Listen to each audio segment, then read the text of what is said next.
the leader in talk radio on the Internet, right here on K98Talk.com.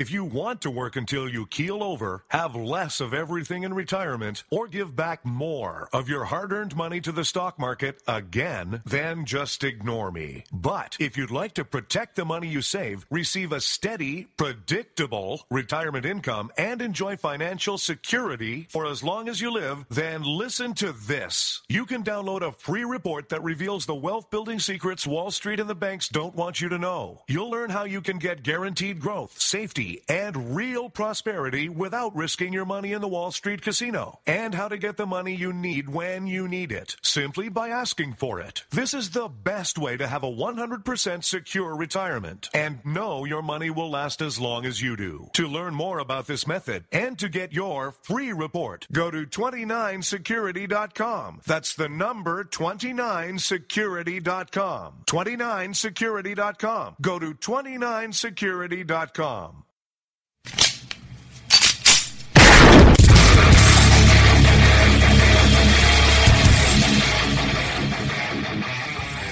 This is Slickery Trigger for Rebel Road Tactical. With proper care and feeding, your pistol will be ready when you need it. There to save your life. Shouldn't your gear be that good? Whether you need a holster for comfortable everyday carry or a tough-as-nails holster for your next training course, Rebel Road Tactical has what you need. Check us out on the web at rebelroadtactical.com.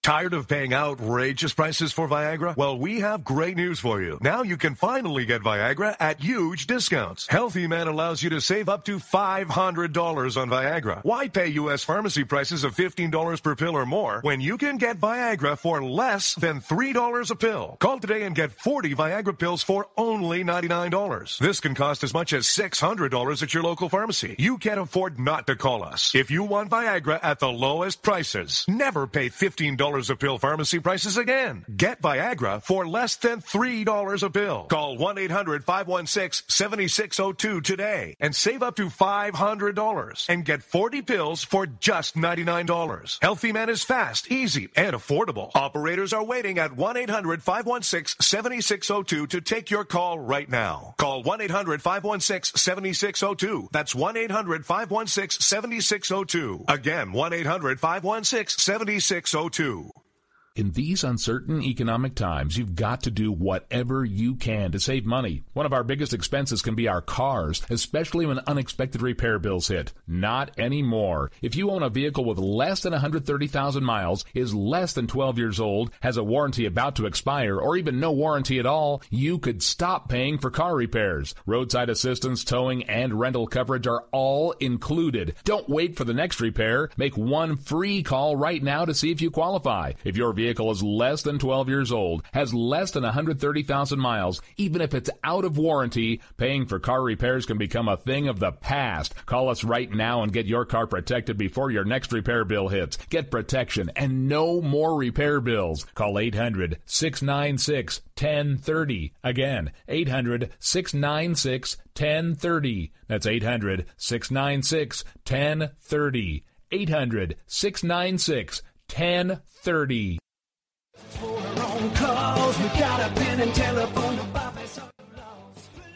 Alright folks, this is Rick Robinson with you. I want to tell you about some friends of mine from a company called Security Enforcement Specialists.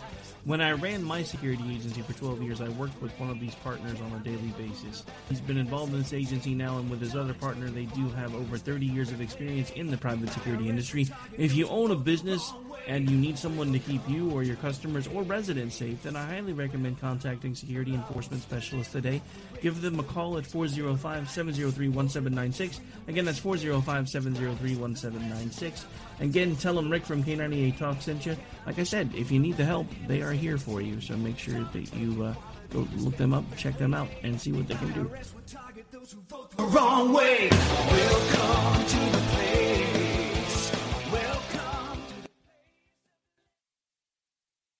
Joe had huge problems with the IRS. I knew it was coming. I hadn't filed taxes since 1990. All the IRS letters coming in added up to a nightmare. To get got up to like $68,000.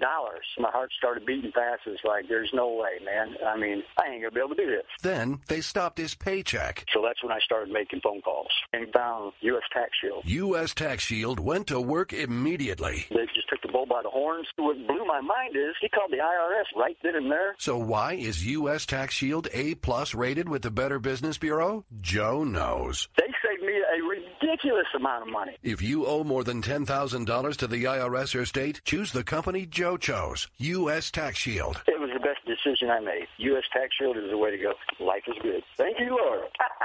Call 800-471-3287. U.S. Tax Shield. Boo-rah. Yes.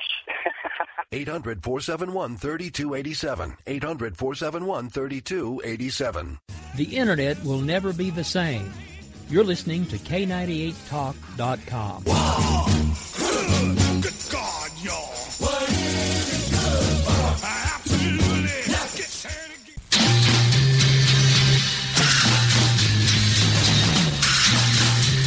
From the East Coast to the West Coast and around the world on the Internet, we're coming to you live from the CCRS studios. WNJC 1360. This is the Conservative Commandos radio show with your host, Rick Trader. The Conservative Commandos radio show, where the newsmakers go to be heard. Businessman there, drink my wine. You can call the Conservative Commandos radio show at 856-227-1360. Your opinion counts at 856-227-1360. This is Congressman Alan West, and you're listening to the Conservative Commando radio show. Welcome, everybody, and welcome, fellow patriots. Welcome once again to the Conservative Commandos radio show. I'm Rick Trader, coming to you from the studios of the Conservative Commandos radio network at WNJC 1360 in Philadelphia and around the world on the Internet with American Patriots Broadcasting, TalkStream Live, SHR Media, K98 Talk, iHeartRadio, AM, FM 24/7, and a whole bunch of other places. We're everywhere. We are everywhere. And joining me today as my co-host is the patriot from the battle-born state, the silver state of Nevada, my very good friend, Sharon Angle. Sharon, welcome back to Conservative Commandos radio show. Thanks, Rick. It's always great to be here on a wonderful Wednesday. I'm looking at snow about 6 inches deep in Reno, Nevada right now.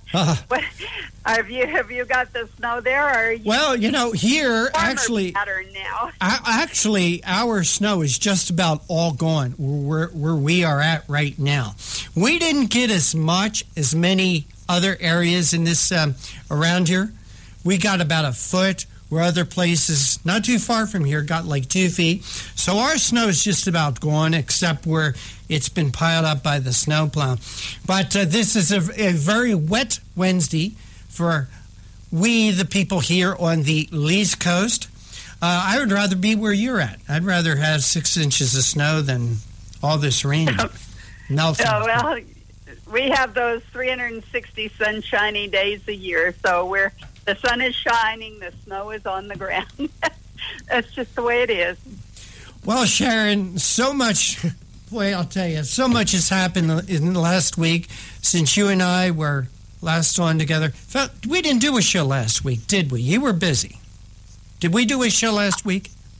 No, we didn't. You did it with my good friend, Anna Little. Yes, Anna was with us. And my God, so much has happened in the last 2 weeks, Sharon. So much has happened in the last week. So much has happened in the last 48 hours.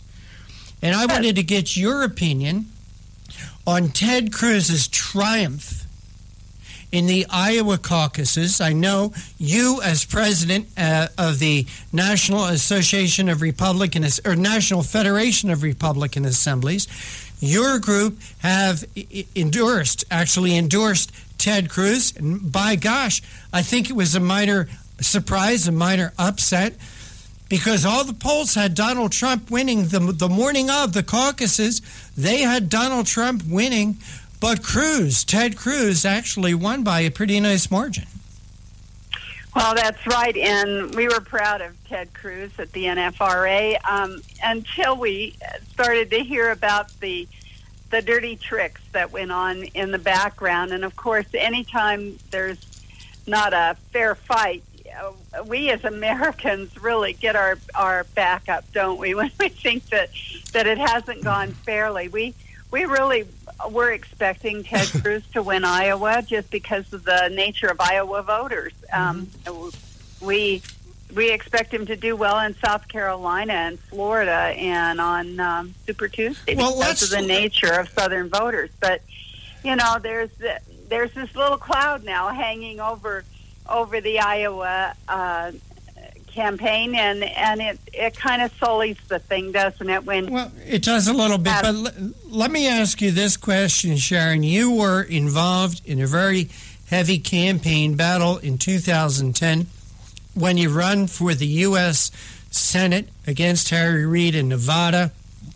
There was a lot of people think you actually won that election, but because of voter fraud, Harry Reid got the victory, the decision.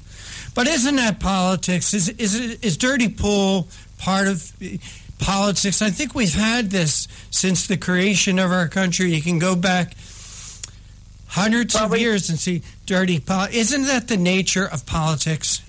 Well, in so many cases, you're exactly right, Rick. And dirty tricks don't mean corruption. There's a difference between what happens in an election where votes are actually tampered with and voters are coerced, and when just plain dirty tricks are used. And this was a dirty trick. Well, let's talk about a rumor that Dr. Carson had dropped out of the race. Well, let's talk about that dirty trick for a minute, if we could. Am I correct in thinking that this whole rumor about Ben Carson dropping out started with a report from CNN?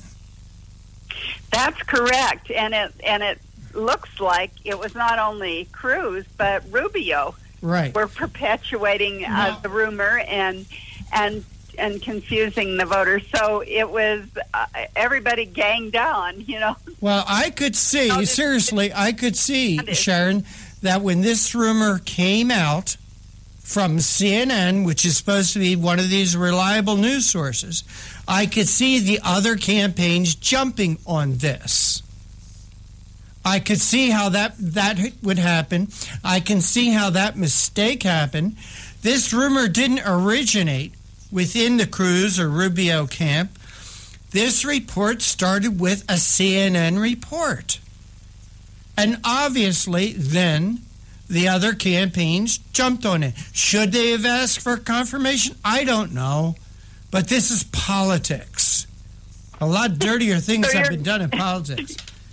You're going to excuse it, huh? It's interesting. Well, I'm not excusing it. I'm trying to build a rationale for it. If building a rationale for it is excusing it, okay, call it what you want. Well, I think that Dr. Ben Carson is calling it a dirty trick, and that just saying you're sorry doesn't really make up for the damage that was done. I think that lots of people are getting in the game now because of it, and it would have been nicer had it not happened at all, and had it been an unclouded victory. That's my point. You don't want this kind of accusation going up, especially about people who are running on their personal integrity, and that's really where this hits at.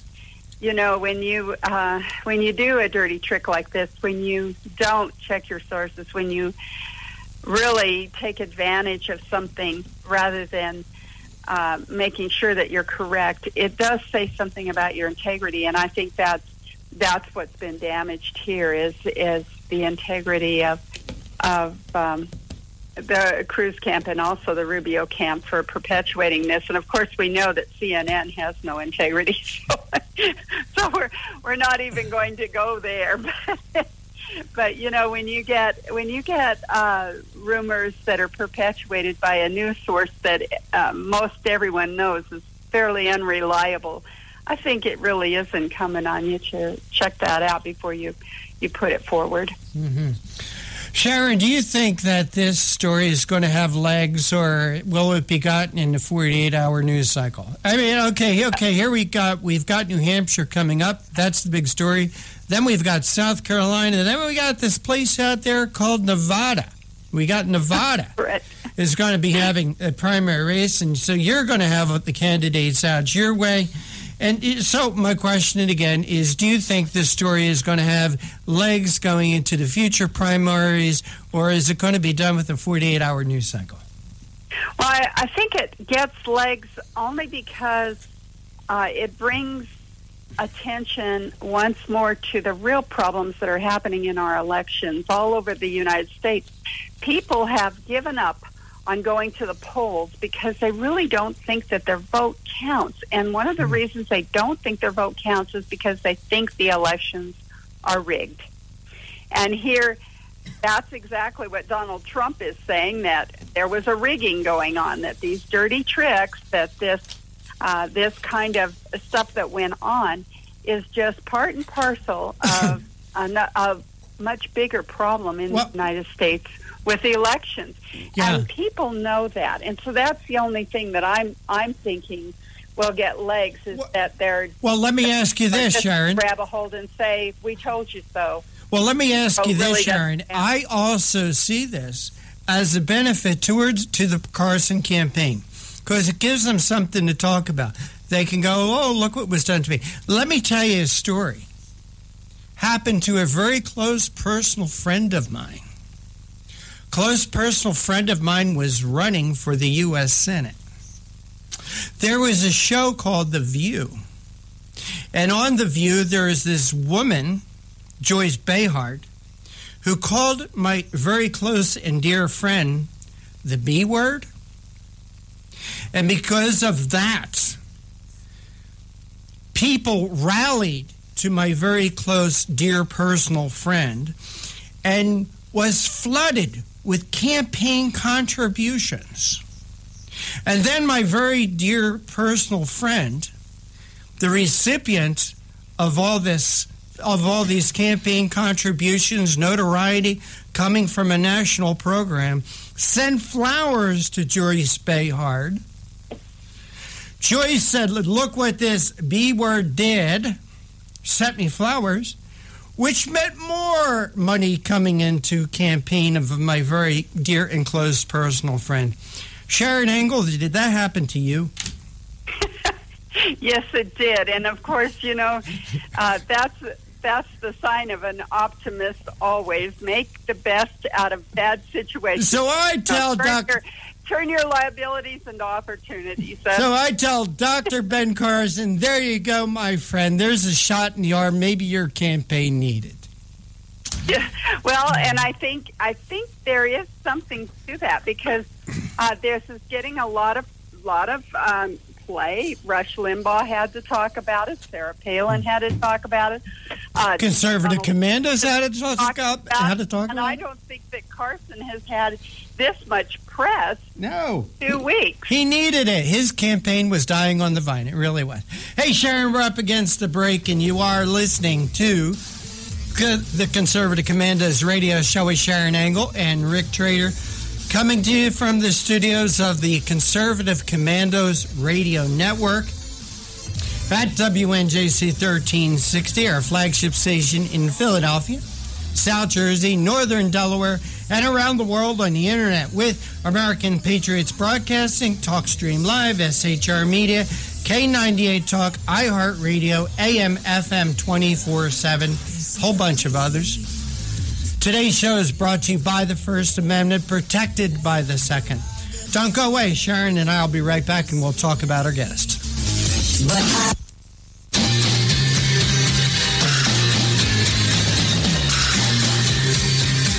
The Conservative Commandos radio show is expanding to become the Conservative Commandos radio network. We are establishing a front line of conservative radio broadcasters and ironclad patriots to declare war against the madness of liberalism and the Obama administration. Are you tired of the disregard for our Constitution? Do you still have faith in the American dream? Are you looking for sensible, smart radio? If so, listen to the Conservative Commandos Radio Network every weekday from 11 a.m. to 7 p.m. and Saturdays from 2 to 6 p.m. on WNJC Radio, 1360 on your AM dial, or around the world on the internet at WNJCradio.com. Check out our website, ccrsnetwork.com, for rebroadcasts and network updates. We are the Conservative Commandos Radio Network, where now even more newsmakers go to be heard. Hi, this is Bob Vide, owner of Bob's Little Sports Shop in Glasper, New Jersey. I've had the opportunity to travel in many foreign countries, and I've seen what happens to people when they lose their freedom. I wrote this poem. Give us freedom was the cry as they marched throughout the night. At Concord Bridge in Trenton, for freedom they would fight. To build a nation that would last with peace and liberty, it is a job that's never done if we are to be free. They wrote a declaration to announce that we are free, then a constitution for all the world to see. But this is ink on paper.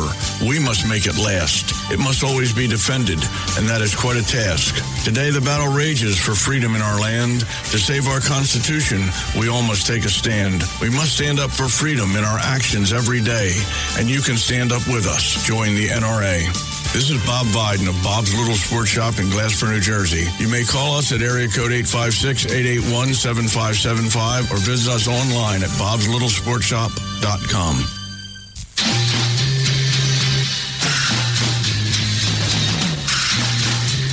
From the East Coast to the West Coast and around the world on the internet, we're coming to you live from the CCRS studios, WNJC 1360. This is the Conservative Commandos radio show with your host, Rick Trader. The Conservative Commandos radio show, where the newsmakers go to be heard.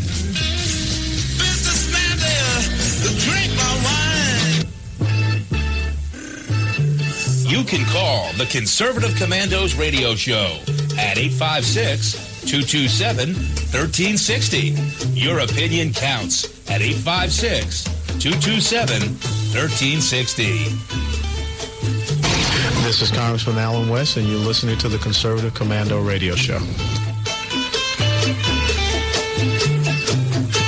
Welcome, everybody. Welcome back to the Conservative Commandos Radio Show with Sharon Engel and Rick Trader. And for rebroadcasts of our shows, check out our websites, ccrshow.com or ccrsnetwork.com. Or mornings at 9 a.m. Eastern, log on to leadingedgeradionetwork.com. At 1 p.m., ruralradio.net. Excuse me, at 9 p.m., highplainsdailynews.com. Or now you can hear all the great shows, all the great conservative shows as part of the Conservative Commandos Radio Network on your telephone any time of the day or night by calling 832-999-1199. My co-host today is Sharon Engel. And Sharon, let's go over our guest list. Certainly. Well, at 3:35, we've got our good friend Marlo Lewis back. He's a senior fellow at the Competitive Enterprise Institute, where he writes on global warming, energy policy, and other public policy issues. And prior to joining CEI, he served as the Director of External Relations at the Reason Foundation in Los Angeles. During the 106th Congress, Marlo served as the staff director at the House Government Reform Subcommittee on Natural Economic Growth and Natural Resources and Regulatory Affairs. He's going to talk to us, Rick, about revisiting Gore's Katrina innuendo. Remember, yes, Al Gore said that Katrina was a result of global warming. And so now Marlo's going to take us back there and explain why this is still something that Gore is holding on very tightly to. Seems that he's got some more facts that he wants to prove to us that global warming is real. So Marlo's going to come on in and kind of debunk the latest. And then at 4:05, we've got Dan Kish, who's a senior vice president for policy at the Institute for Energy Research. Dan has more than 25 years of experience on congressional committees focused upon natural resource and energy policies. His service includes the principal resource committees in the House and Senate, including 6 years as chief of staff for the Republicans on the House Resources Committee and 4 years on the Senate Energy and Natural Resources Committee. He's going to be talking to us about the Iowa corn farmers who received, listen to this number, $15 billion, billion with a B, in federal subsidies for ethanol. Now, remember that Cruz got a little bit of criticism for saying we shouldn't be subsidizing ethanol. So Dan's going to be here. We're going to talk to him about those subsidies and see if Cruz is right, or if we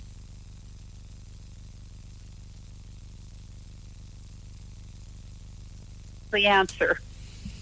All right, and at 4:35, we're going to be speaking with our very good friend Art Harmon. Art is a former legislative director for Congressman Steve Stockman, who represented NASA's Johnson Space Program Center, and he was also Congressman Stockman's space advisor. Art formed an organization in 2010, the Coalition to Save Man's Space Exploration.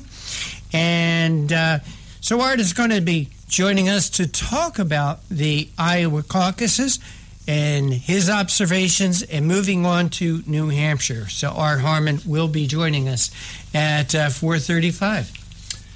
Well, Sharon, just before we went to the break, I quickly told that story. It's one of my favorite stories about how Joy Behar helped you in your campaign. I wanted to ask you if you had anything to add to that, something I might have missed, because it's one of my favorite political stories. It really is. Well, I think that Joy Behar really did come away with egg on her face, and generally that's what happens when you set out to do something, a dirty trick like that. And that was a dirty trick. There's a difference, like I said, between election corruption and a dirty trick. Mm-hmm. And that was just a dirty trick, similar to what happened with Ben Carson in Iowa, having that dirty trick pulled on him. And, there is real election corruption, and people know about that. We've documented that on numerous occasions, even here on our show. And as you know, we've got a documentary in the works right now, and you can go and look at the first and last installments of Not on My Watch, which is at electioncorruption.com. Mm-hmm. And we've talked to notables like John Fund and J. Christian Adams, as well as numerous others, Catherine Engelbrecht of True the Vote, and Linda Payne from Election Integrity Project in California.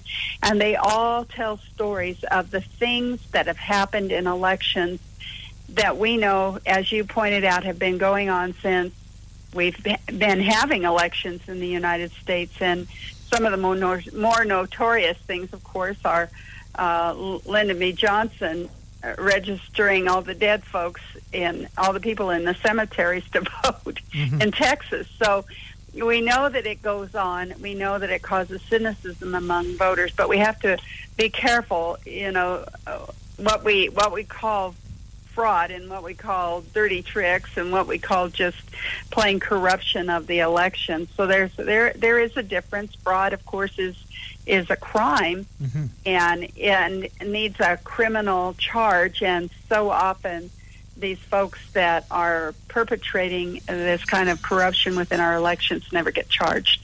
So there's a story to tell here. We want to tell that story, but we don't want to get caught up in it like the Trump folks are, and go overboard with what might have gone on here in Iowa. I haven't looked into the Iowa caucus yet to make sure that there wasn't anything nefarious going on, but just this little dirty trick that was pulled on Carson certainly doesn't rise to that level, I guess, of calling it fraud. It's just a dirty trick, and as you noted, politics is full of dirty tricks, Rick. It is indeed. It is That's why indeed. They call politics dirty.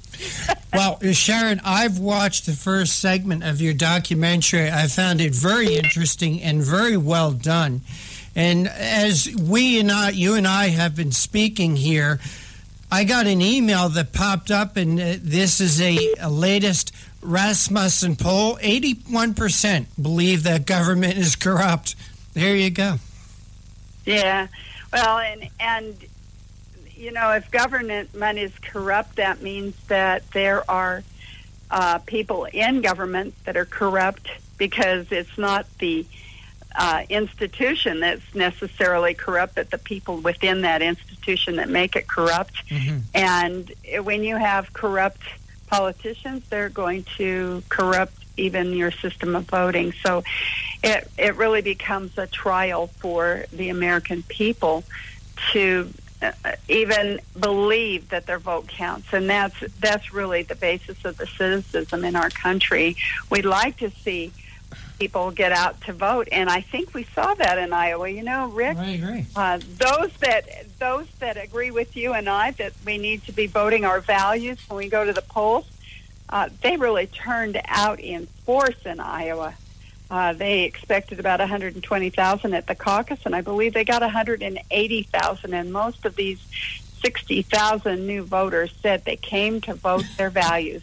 Well, God bless them. Because that's what's going to save this country, is people who have integrity themselves and have said, I'm sick and tired of letting the system go to corruption. I'm going to dig in and bring my own personal integrity to this arena and do as much as I can to make it better. Hey, Sharon, we got to go to... That's it, isn't it, Rick? It sure is. Sharon, we're going to have to go to a break in a minute, but I wanted to give you a little bit of time to tell our audience one more time where they can go to see the first and last segment of your documentary and how they can participate.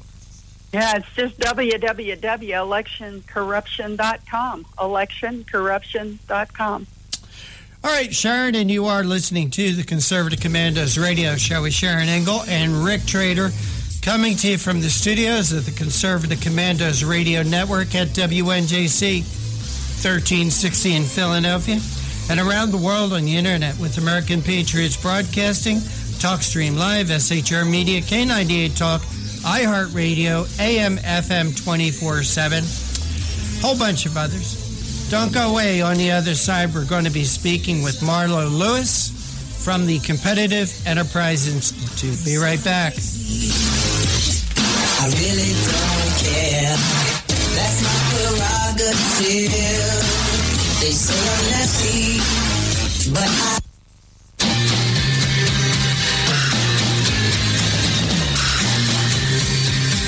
The Conservative Commandos radio show is expanding to become the Conservative Commandos Radio Network. We are establishing a front line of conservative radio broadcasters and ironclad patriots to declare war against the madness of liberalism and the Obama administration. Are you tired of the disregard for our Constitution? Do you still have faith in the American dream? Are you looking for sensible, smart radio? If so, listen to the Conservative Commandos Radio Network every weekday from 11 a.m. to 7 p.m. and Saturdays from 2 to 6 p.m.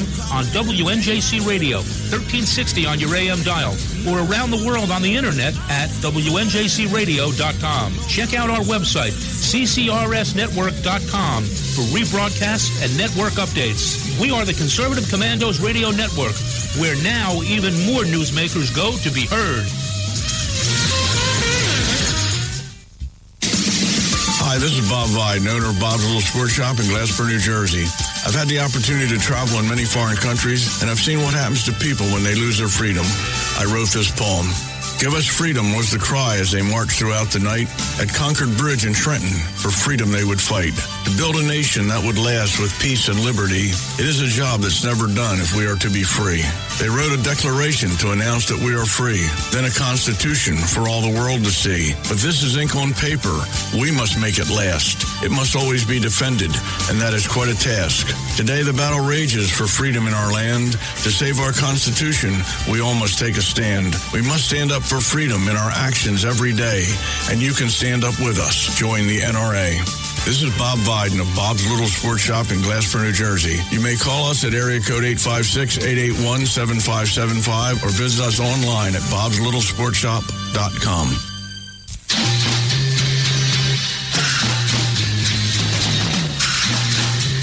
From the East Coast to the West Coast and around the world on the Internet, we're coming to you live from the CCRS studios.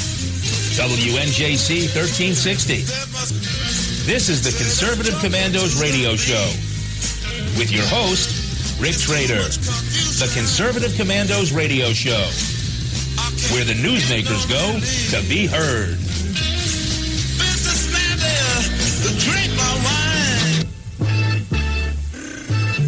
You can call the Conservative Commandos radio show at 856-227-1360. Your opinion counts at 856-227-1360. This is Congressman Alan West, and you're listening to the Conservative Commando Radio Show. Welcome back. Welcome back to the Conservative Commandos Radio Show with Sharon Engel and Rick Trader. And for rebroadcasts of our shows, check out our websites, ccrshow.com or ccrsnetwork.com, or mornings at 9 a.m., log on to leadingedgeradionetwork.com, at 1 p.m., roarradio.net, at 9 p.m., highplainsdailynews.com, or to hear any of the shows on the Conservative Commandos Radio Network anytime, day or night, please call 832-999-1199. Sharon Engel, we have our first guest with us, and please make the introduction. It is my pleasure to introduce our good friend Marlo Lewis, Jr., who's a senior fellow at the Competitive Enterprise Institute, where he writes on global warming, energy policy, and other public policy issues. Prior to joining CEI, he served as the director of external relations at the Reason Foundation in Los Angeles, California. And during the 106th Congress, Marlo served as staff director of the House Government Reform Subcommittee on National Economic Growth, Natural Resources, and Regulatory Affairs. Marlo, welcome back to the Conservative Commandos radio show. Thank you, Sharon, and good to be with you, Rick. Well, it's always great to have you with us, Marlo, and we were reading your little article, blog, revisiting Gore's Katrina innuendo. Now, Katrina's a long time past. It seems like it's old news. Why is it back, and why are we discussing it now, and why is Al Gore bringing it up?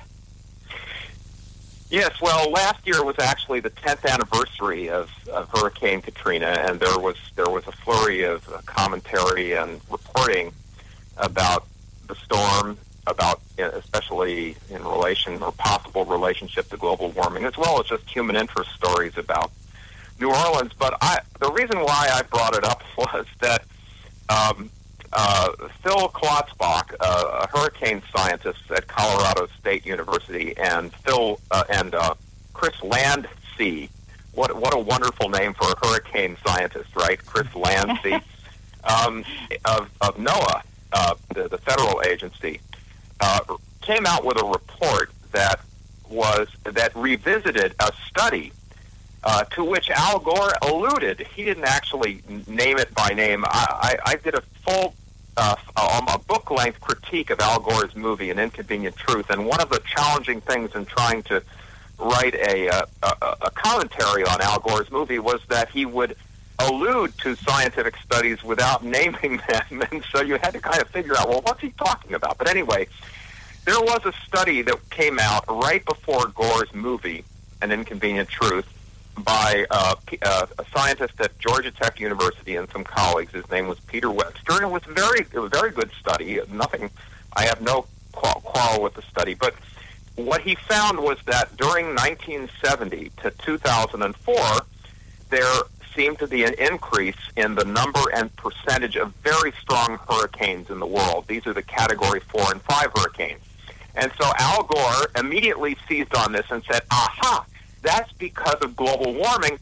And Hurricane Katrina, as you may recall, started out as a Category 5. So he said, aha, that proves that Hurricane Katrina and and then consequently the devastation that it wrought on New Orleans were due to global warming. And, of course, global warming is due to those evil fossil fuel companies. So it's those fossil fuel interests and the Bush administration that are to blame for the devastation of New Orleans. Now, let me be clear. Gore didn't say it as plainly as that. It was largely by innuendo. But any moviegoer who was paying attention knew exactly what he was insinuating. And if they were taken in by what he said, they would have been very angry at Bush and the fossil fuel companies. Anyway, even at the time, one of my favorite climate scientists, Pat Michaels, pointed out that, well, if you take the data back and all the way to 1940, what you find was that the percentage and number of Category 4 and 5 storms in the Atlantic hurricane basin, which is where we live and where New Orleans is, and which has the longest, best data of any hurricane basin in the world. When you do that, when you go all the way back to 1940, you find that there were the same percentage and number of Category 4 and 5 hurricanes from 1940 to 1970 as there were in the period that the Webster team studied, 1970 to 2004. Now, what happened was recently these two scientists I mentioned, Klotzbach and Lancy, looked at the data again after another 10 years had passed. And what they find is that there is an insignificant increase in the percentage of 4 and 5 category hurricanes worldwide, matched with an insignificant decrease in the number.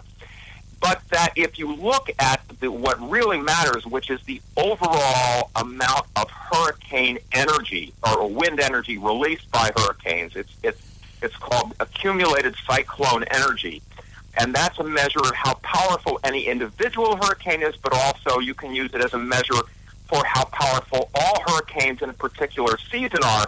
Then what you find is that from 1990 to 2014, there has been a significant decline in accumulated cyclone energy. So this means that the destructiveness of all hurricanes in the aggregate has decreased over the period of study, 1990 to 2014. So that's a long time. That's 25 years.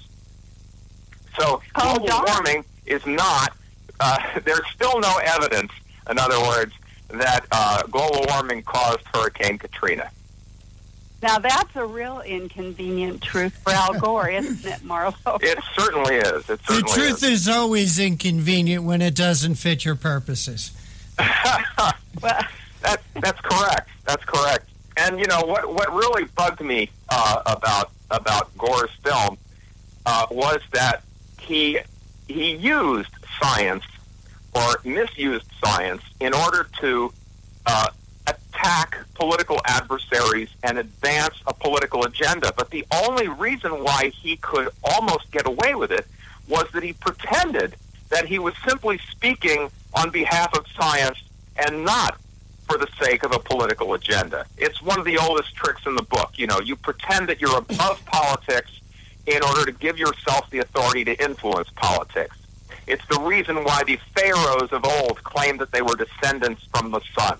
This is a rhetorical deception that's been around for a long time.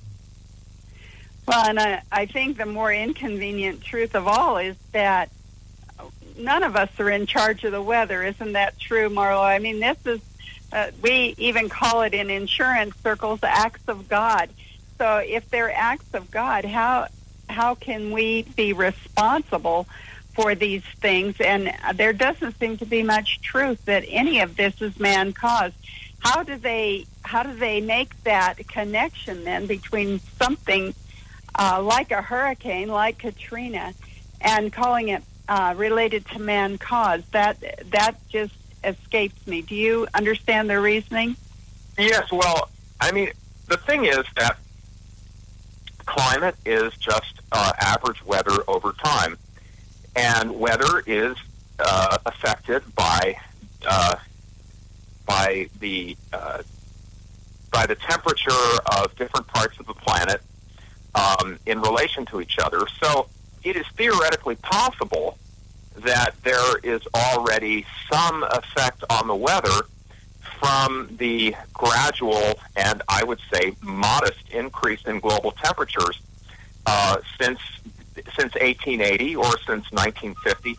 But the thing is that whatever influence global warming may be having on the weather, it still pales into insignificance compared to good old-fashioned natural variability.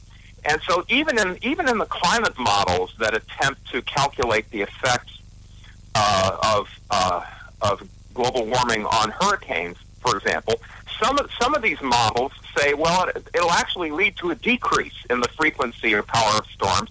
But even the ones that say it will lead to an increase, in those models, the increase is not expected to be observable until sometime around 2080, because, and that, of course, assumes that the world is going to warm up as much as these models say, which is very doubtful because the models have been over-predicting global warming for the last 37 years by huge amounts, by 2.5 times.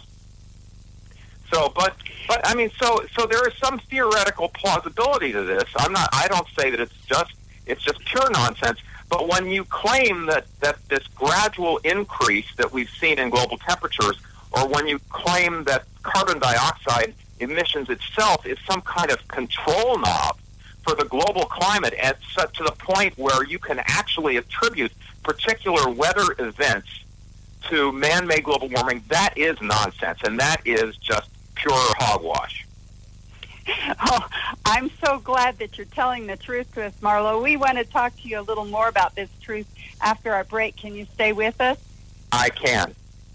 Thank you so much. We're talking with Marlo Lewis about Al Gore's inconvenient truth of global warming. We are coming to you live from the Conservative Commandos Radio Network studios, WNJC 1360, our flagship station in Philadelphia, and around the world on the Internet with American Patriots Broadcasting, TalkStream Live, SHR Media, K98 Talk, iHeartRadio, and AM/FM 24/7. These are all .com.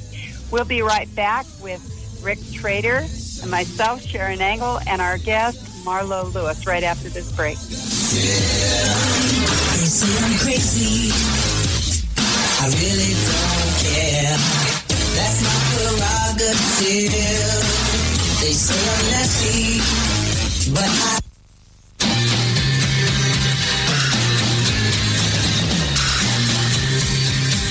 The Conservative Commandos radio show is expanding to become the Conservative Commandos Radio Network. We are establishing a front line of conservative radio broadcasters and ironclad patriots to declare war against the madness of liberalism and the Obama administration. Are you tired of the disregard for our Constitution? Do you still have faith in the American dream? Are you looking for sensible, smart radio? If so, listen to the Conservative Commandos Radio Network every weekday from 11 a.m. to 7 p.m. and Saturdays from 2 to 6 p.m. on WNJC Radio, 1360 on your AM dial, or around the world on the Internet at WNJCradio.com. Check out our website, ccrsnetwork.com, for rebroadcasts and network updates. We are the Conservative Commandos Radio Network, where now even more newsmakers go to be heard. Hi, this is Bob Viden, owner of Bob's Little Sports Shop in Glassboro, New Jersey. I've had the opportunity to travel in many foreign countries, and I've seen what happens to people when they lose their freedom. I wrote this poem. Give us freedom was the cry as they marched throughout the night. At Concord Bridge in Trenton, for freedom they would fight. To build a nation that would last with peace and liberty, it is a job that's never done if we are to be free. They wrote a declaration to announce that we are free, then a constitution for all the world to see. But this is ink on paper. We must make it last. It must always be defended, and that is quite a task. Today the battle rages for freedom in our land. To save our Constitution, we all must take a stand. We must stand up for freedom in our actions every day, and you can stand up with us. Join the NRA. This is Bob Viden of Bob's Little Sports Shop in Glassboro, New Jersey. You may call us at area code 856-881-7575 or visit us online at bobslittle.sportshop.com.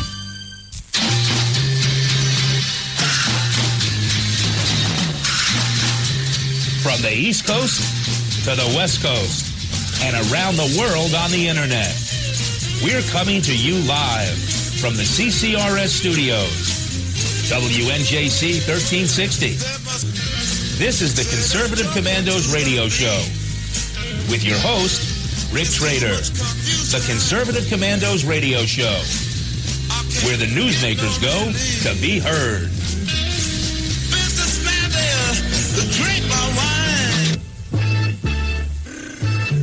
You can call the Conservative Commandos radio show at 856-227-1360. Your opinion counts at 856-227-1360. This is Congressman Alan West, and you're listening to the Conservative Commando Radio Show. Welcome back to the Conservative Commandos Radio Show with Sharon Engel and Rick Trader. And for rebroadcast of our shows, check out our websites, ccrshow.com or ccrsnetwork.com, or mornings at 9 a.m., log on to leadingedgeradionetwork.com. At 1 p.m., roarradio.net. At 9 p.m., highplainsdailynews.com. You can also hear our shows by calling 832-999-1199 from any telephone. Our guest this segment is Marlo Lewis. He's a senior fellow at the Competitive Enterprise Institute, and we're discussing an article he wrote, Revisiting Gore's Katrina Innuendo. Marlo, thanks for holding through that break. Oh, you're very welcome, Rick. Well, Marlo, I love having guys like you come on our show because you are my teacher. I am your student. So I appreciate all the work and effort that you put into your research and your writing. But, you know, Marlo, I'm just a common guy, and I've been around longer than I want to admit. In fact, I saw the first rock split in two. But I also remember... I'm sorry, what did you say? You saw the first what? The first rock split into two. Oh, okay. But I remember a day before weather satellites, when they couldn't track every little weather event happening on Earth. I also love history, and I have read stories and heard stories about hurricanes during the 15, 16, 1700s. And I'm sure during that time, Marlo, we know about storms because of shipping traffic, but I'm sure not every hurricane that was ever formed in the Atlantic Basin has been tracked. Would you think I was correct on that? Oh, absolutely. So, weather satellites came into prominence when in the 1960s, I guess, when they were able to track hurricanes? That's right.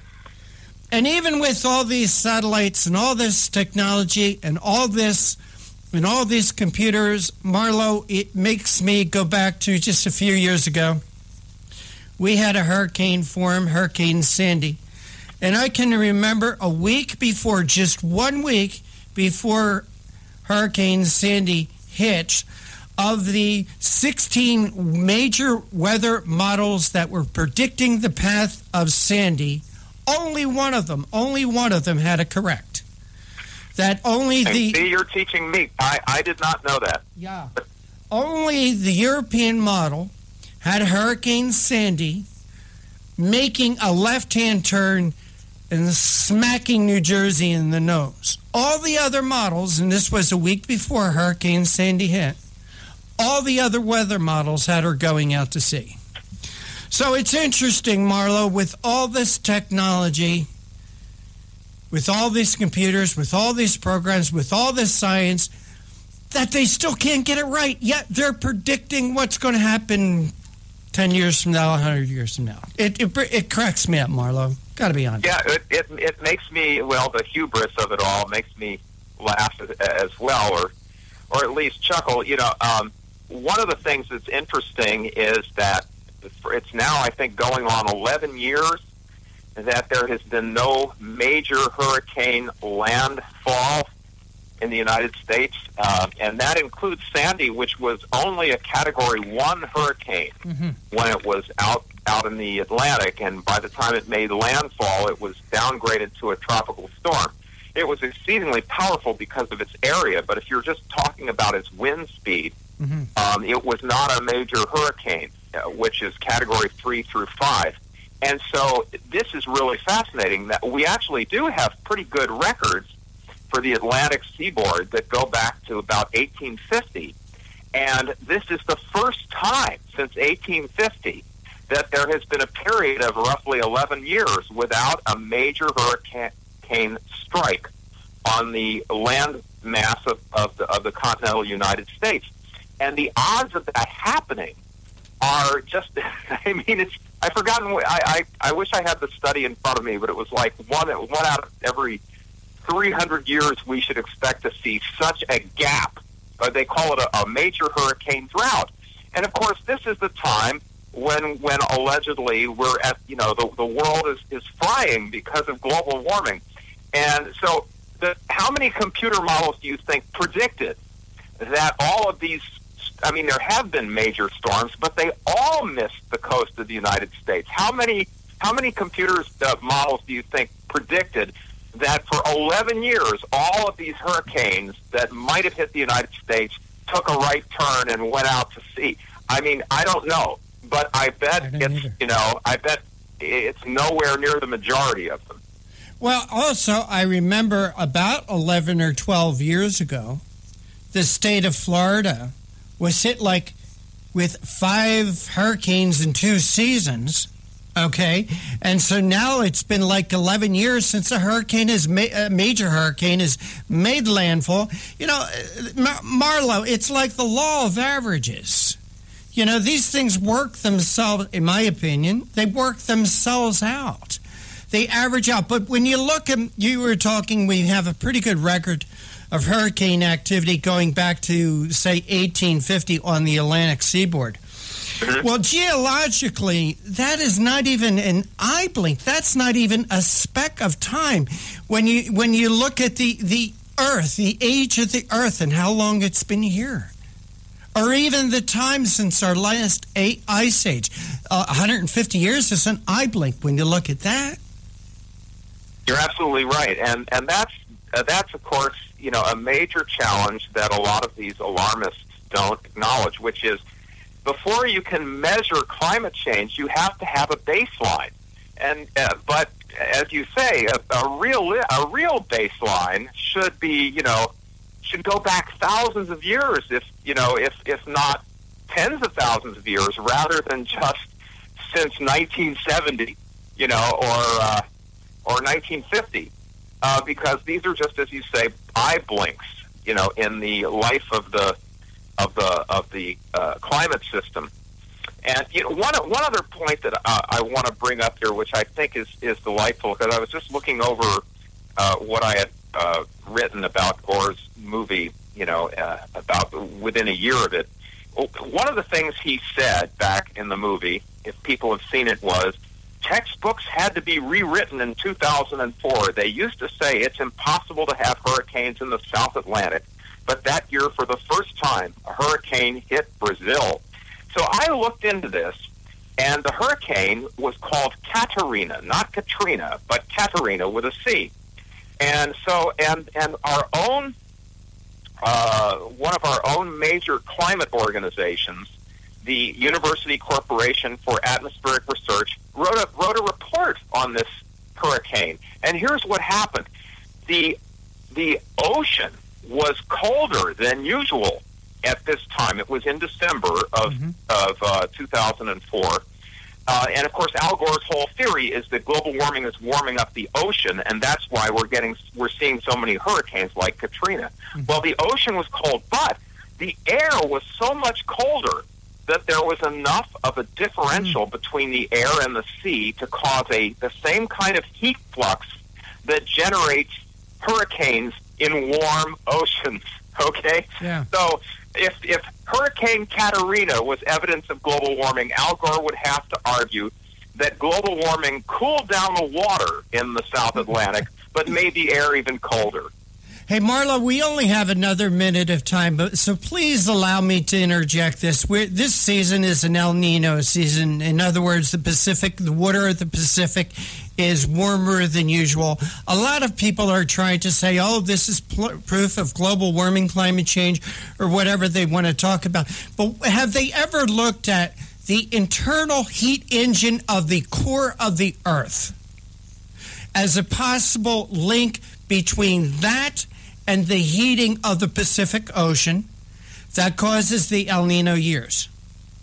You know, I have asked some scientists over the years about that, because there's every now and again there's someone who claims that, if we just look at the heat that's coming out of geothermal vents in the ocean, we'll see that it's all due to that, that there are cycles, you know, and the thing is, whenever I've tried to look into it, I've never actually found any hard science to back it up, that is what's driving El Nino or long-term warming.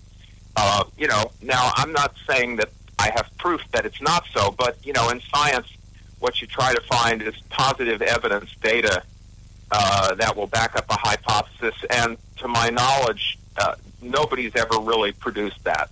So I mean, I was once actually quite intrigued with the idea, because I met a guy who had this computerized simulation of venting from the Earth's, you know, from the ocean floor, venting of heat. And, you know, and it looked, wow, that looks pretty, but, you know, I was sort of taken in for a few minutes by the wonderful graphics. And when I looked into it, I just couldn't find any real science to corroborate it. Well, probably because there isn't people out there that are promoting this idea that this is just something that happens naturally in the Earth, just like volcanoes can be dormant for 500 years and spring back to life. Hey, Marla Lewis, Senior Fellow at the Competitive Enterprise Institute. Always great to have you on. Please tell our audience how they can follow your work. Oh, thanks so much. Well, yes, they can follow me on globalwarming.org. That's one of the websites that I frequently post on. And then also at the CEI blog, my organization's blog, just CEI.org. Marla Lewis, again, thank you so much for joining us. Take care. God bless, my friend. All right, Rick and Sharon. Hey, maybe we'll see you at CPAC. Will we see you at CPAC this year? Marlo? What's that, Rick? Will we see you at CPAC this year? Oh, yeah, I think you will. Oh, great. Great to see you there. All right, okay. We are going to go to a break. You're listening to Conservative Commandos with Sharon Engel and Rick Trader, coming to you from the studio of the Conservative Commandos Radio Network at WNJC 1360 in Philadelphia and around the world on the internet with American Patriots Broadcasting, TalkStream Live, SHR Media, K98 Talk, iHeartRadio, and AM/FM 24/7. Please don't go away. On the other side, Sharon and I are going to be speaking with Dan Kish, Talking Energy. Be right back. Crazy, I'm crazy. I really don't care. That's my prerogative.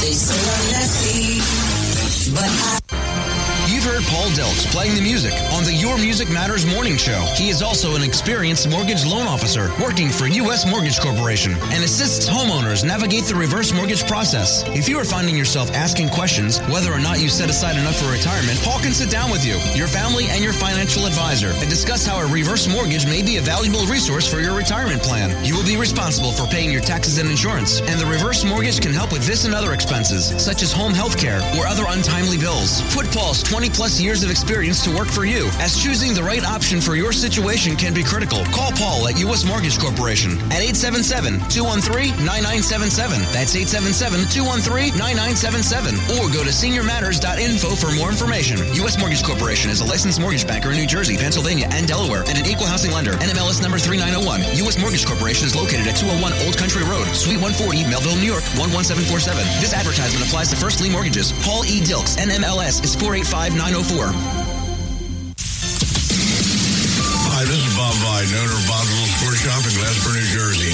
I've had the opportunity to travel in many foreign countries, and I've seen what happens to people when they lose their freedom. I wrote this poem. Give us freedom was the cry as they marched throughout the night. At Concord Bridge in Trenton, for freedom they would fight. To build a nation that would last with peace and liberty, it is a job that's never done if we are to be free. They wrote a declaration to announce that we are free, then a constitution for all the world to see. But this is ink on paper. We must make it last. It must always be defended, and that is quite a task. Today the battle rages for freedom in our land. To save our Constitution, we all must take a stand. We must stand up for freedom in our actions every day, and you can stand up with us. Join the NRA. This is Bob Biden of Bob's Little Sports Shop in Glasper, New Jersey. You may call us at area code 856-881-7575 or visit us online at bobslittle.sportshop.com.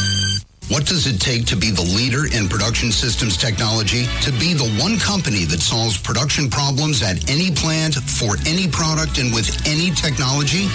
It takes a 30-year record of success. It takes total mastery of complex technologies with a history of delivering success every time, without fail. Only one company can claim that high ground in manufacturing line optimization, data automation, and systems integration, and that's Philadelphia Control Systems. In factories worldwide, Philadelphia Control Systems programs, software, and engineering solutions deliver optimal performance and output flow with a record that can't be matched. Any plant, any product, any technology. Philadelphia Control Systems, the leader in production automation since 1982. 800-335-9811. PCS4automation.com. That's PCS, the number 4, automation.com. The Conservative Commandos radio show is expanding to become the Conservative Commandos Radio Network. We're establishing a front line of conservative radio broadcasters and ironclad patriots to declare war against the madness of liberalism and the Obama administration. Are you tired as I am about the disregard for our Constitution? Do you still have faith in the American dream? Are you looking for sensible, smart radio? If so, listen to the Conservative Commandos Radio Network every weekday from 11 a.m. to 5 p.m. on WNJC Radio 1360 a.m. or around the world on the internet at WNJCradio.com. Check out our websites, ConservativeCommandosRadioNetwork.com and CCRN.com for rebroadcasts and network updates. We are the Conservative Commandos Radio Network, where even more newsmakers go to be heard.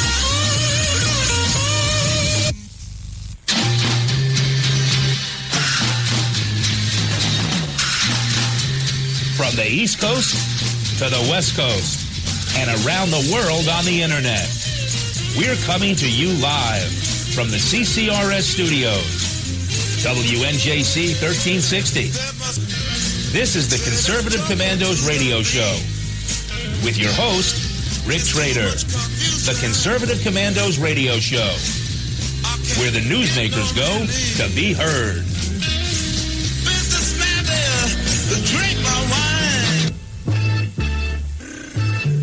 You can call the Conservative Commandos radio show at 856-227-1360. Your opinion counts at 856-227-1360. This is Congressman Alan West, and you're listening to the Conservative Commando radio show. Welcome back to Conservative Commandos radio show. I'm Sharon Engel with my co-host Rick Trader, and if you'd like to hear rebroadcasts today's show, please check out our website, ccrsnetwork.com and ccrshow.com. Or mornings at 9 a.m., you can log on to leadingedgeradionetwork.com. At 1 p.m., you can log on to roarradio.net. At 9 p.m., you can log on to highplainsdailynews.com. And now you can listen to Conservative Commandos from any phone by calling 832-999-1199. Rick, our next guest is with us, and it's my pleasure to introduce Dan Kish, who's the Senior Vice President for Policy at the Institute for Energy Research. Dan has more than 25 years of experience on congressional subcommittees focused upon natural resources and energy policies. His service includes the Principal Resource Committee in the House and the Senate, including 6 years as Chief of Staff for the Republicans on the House Resources Committee and 4 years on the Senate Energy and Natural Resources Committee. Dan Kish, welcome back to Conservative Commando's radio show. Well, thank you, and thanks for having me. Well, it's always our pleasure, Dan.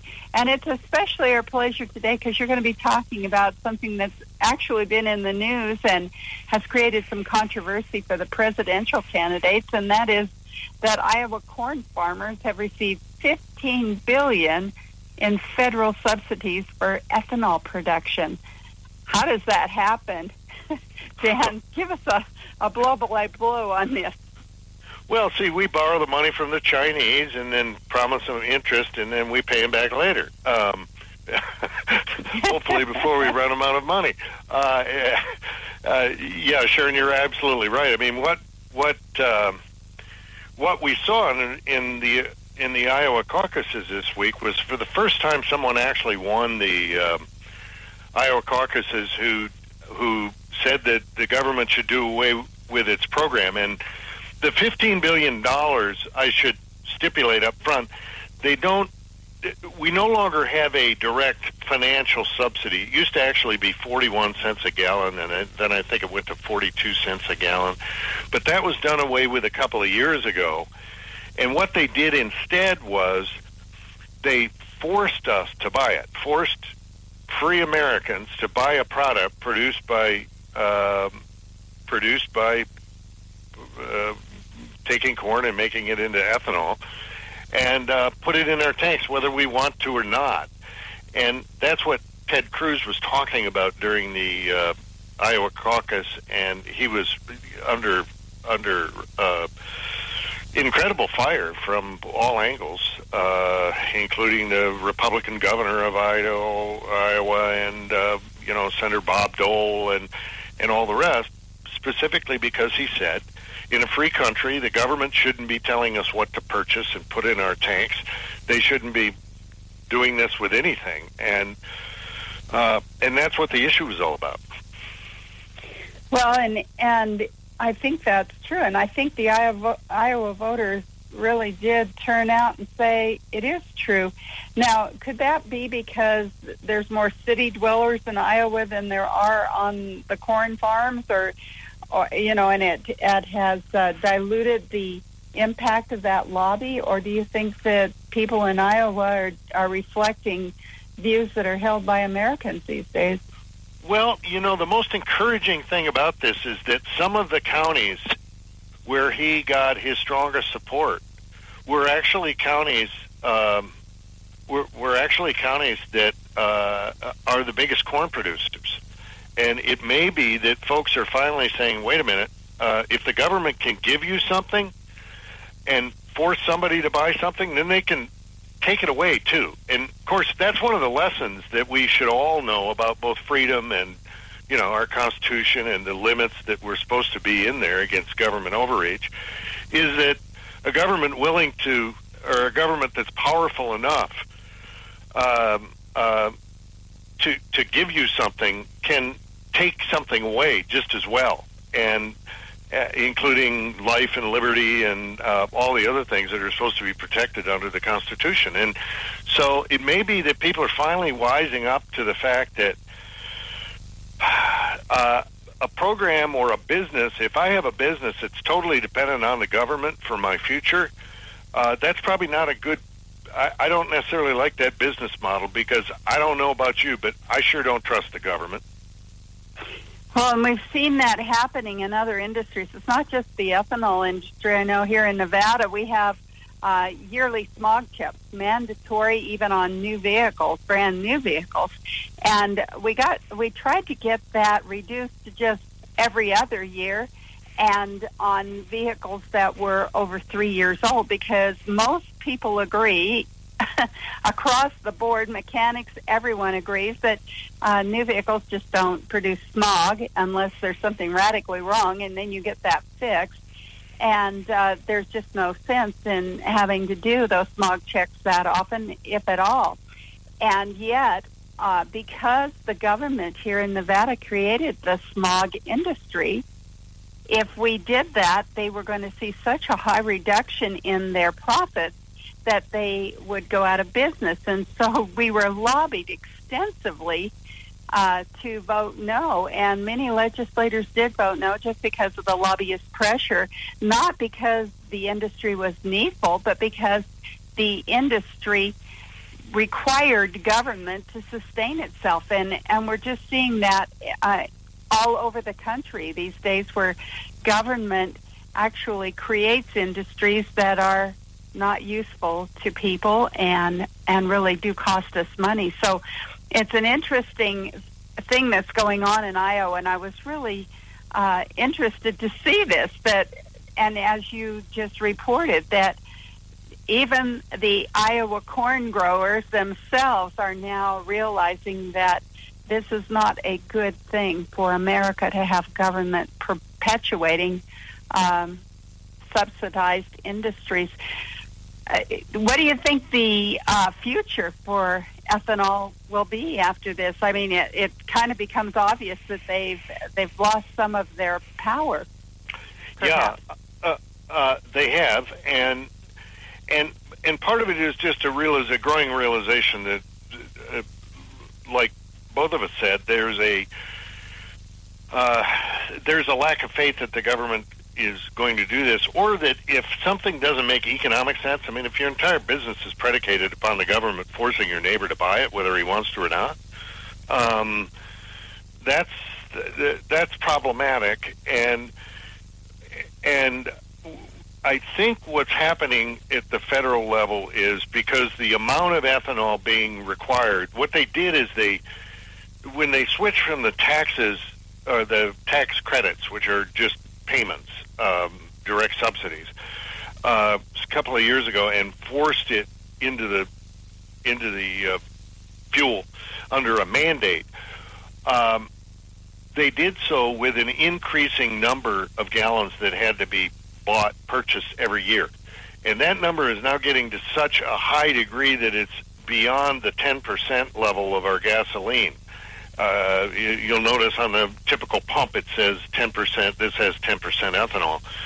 Well, if the amount of ethanol exceeds the 10% level, then it begins to cause engine problems for a lot of engines, especially smaller engines, but also vehicles. I have a vehicle that says specifically on the gas tank, don't put anything more than 10% in it. And well, you're absolutely right, Dan Kish. There are big problems, and I think we'd like to explore that a little bit with you after the break. Can you stay with us through this break so we can go into more about the ethanol subsidies in Iowa? I'd love to.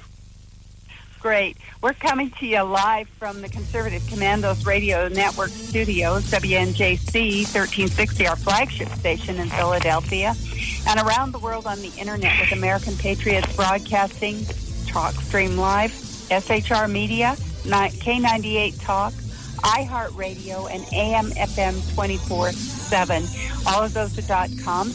We'll be right back after this break with Sharon Engel, Rick Trader, and our special guest, Dan Kish, talking about ethanol and Iowa. They say I'm crazy. I really don't care. That's my prerogative. They say I'm nasty, but I...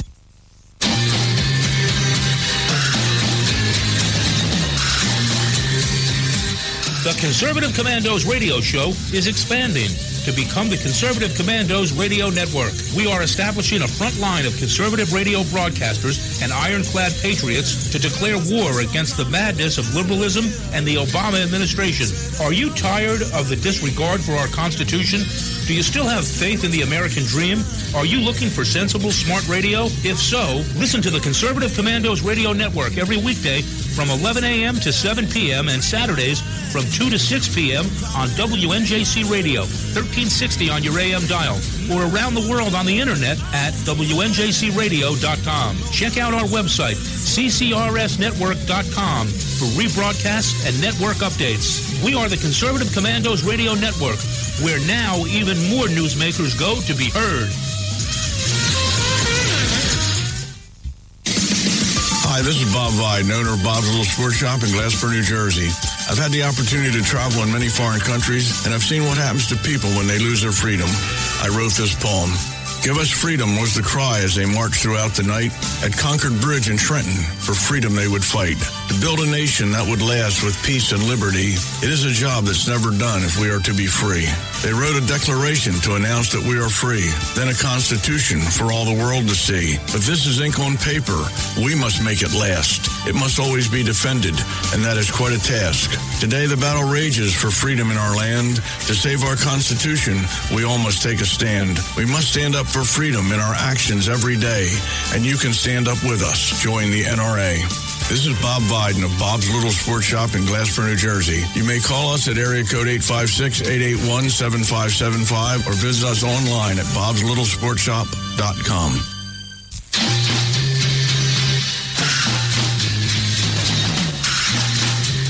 From the East Coast to the West Coast and around the world on the Internet. We're coming to you live from the CCRS studios, WNJC 1360. This is the Conservative Commandos radio show with your host, Rick Trader. The Conservative Commandos radio show, where the newsmakers go to be heard.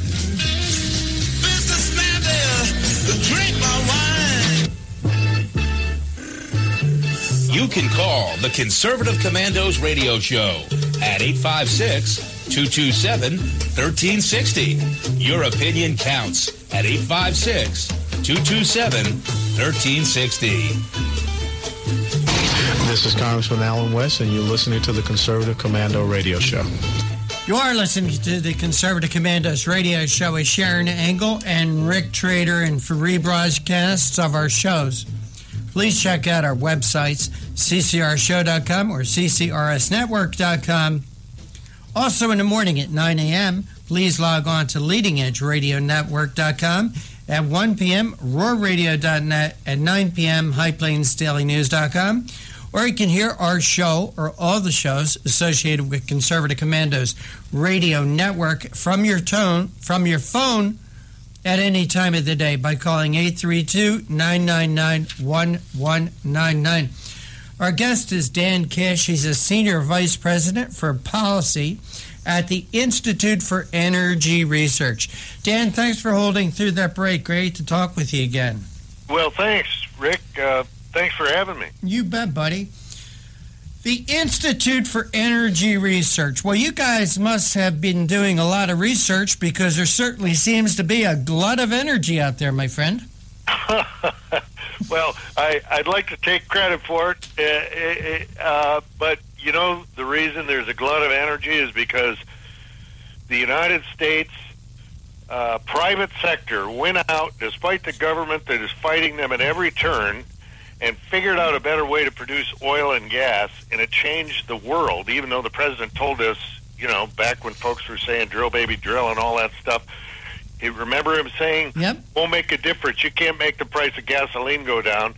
All of that stuff. Yeah, that's right. That was that Barack Obama who says you can't drill, make energy go down. Remember that guy? Absolutely. It was 2012, you know, the election. See, that's only about 4 years ago, right? You can't do it. Politics. They were laughing at Newt Gingrich because he said we could get gasoline down to $2.50 a gallon. I mean, this is just, you know, this isn't ancient. Hey, Dan, I filled up this morning. Yeah. Okay? $1.53 a gallon. There you go. Cash, regular. Well, we had the most striking, let me give you, I don't want to bore everybody with the details, but just to put it in perspective, over the last 5 years, on non-government lands in the United States, non-federal government lands, the amount of oil produced went up 89%, almost a doubling in 5 years. Fastest increase in the history of the world. We've never done that before here in this United States, and nobody else has equaled it. And we became the number one producer of oil and gas in the world. On the government's lands, same period of time, oil production down 10%. Now, you got to work real hard when they've got a new technology out there and a new way of doing things to produce oil and gas when you have an almost doubling of it on one set of lands, and on the government's lands it goes down. Same thing for natural gas. huge increase, huge decrease on the federal government's lands and waters. And so, you know, the government has nothing to do with this. It's the private sector. It's people putting blood, sweat, and money investing to try to, you know, solve a problem. We were all complaining the price was too high. Right. We needed new supplies, and the markets work that way. Money went to flow to fill that gap because it was so valuable, and we produced so much, we produced ourselves into a glut. Hey, Dan, I hear by rumor that when was the State of the Union address? Was it like the 18th, 16th, or 18th of January? Well, anyway, I've heard a rumor, and correct me if I'm wrong, that right after the State of the Union address, there was not a working television in the Dan Kish household. That when Barack Obama took all the credit for the lower price of gasoline, that Dan Kish was so upset he threw his shoes through the TV screen. Is this correct? Well, you know, if the darn things didn't cost so much, that would have happened. Because when he took credit for that, knowing full well that he's had his Interior Department, BLM, MMS, or the remnants of it, offshore, working overtime to try to squash American energy production of all kinds. I mean, they just stopped leasing coal in the West a couple of weeks ago. On top of everything else they've done, they simply made it government policy that they're going to have a moratorium on any further coal killing states out west where, as Sharon knows, the government owns the majority of the land. She comes from a state that's 80+% owned by the federal government. And if you want to do anything there, you have to get the government's permission. And what little land is privately owned, Harry Reid wants to buy it to build a solar farm, I think. You got it. You got it. By the way, this I should say that this ethanol thing that we've seen here that, you know, might have started out as a good idea back in the 70s to add some ethanol a little bit, not by government mandate, just by people saying it'll make our gas go longer or something. Same thing is happening today with wind and solar. In fact, a recent deal that the Congress cut with the White House on the budget and taxes extended the tax payments, which are subsidies of huge amounts, cash money out the door to both wind and solar for 5 years. And just like the way Iowa has become, it's become almost impossible to fight against it because of the politics, because now you have businesses dependent upon this handout. They're going to spend the next 5 years using all that tens of billions of dollars in subsidies the government gave away, our Republicans in Congress, frankly, along with the president. You call them that, not me. To build that community activism to fight against ever doing anything. And, of course, this stuff is not economic. Sharon's having a problem with this back in Nevada right now. Sharon, it sounds like Dan Kish wants to bring you back into this conversation, doesn't it? Hey, Jane, he's absolutely right. We are a state with 87% of our land as public lands, and even though public means the public owns them, they are administrated by the federal government and open to multiple use, which, as Dan pointed out, that means you've got to apply, and it's a long time unless you have an in with a senator who makes deals, and then, of course, he can make anything happen on public lands. And we've watched that happen over in just the recent past Sharon, years. 87% is federal land. What does that leave, the Vegas Strip? Well, I mean, that's a lot of land for the government to own and control.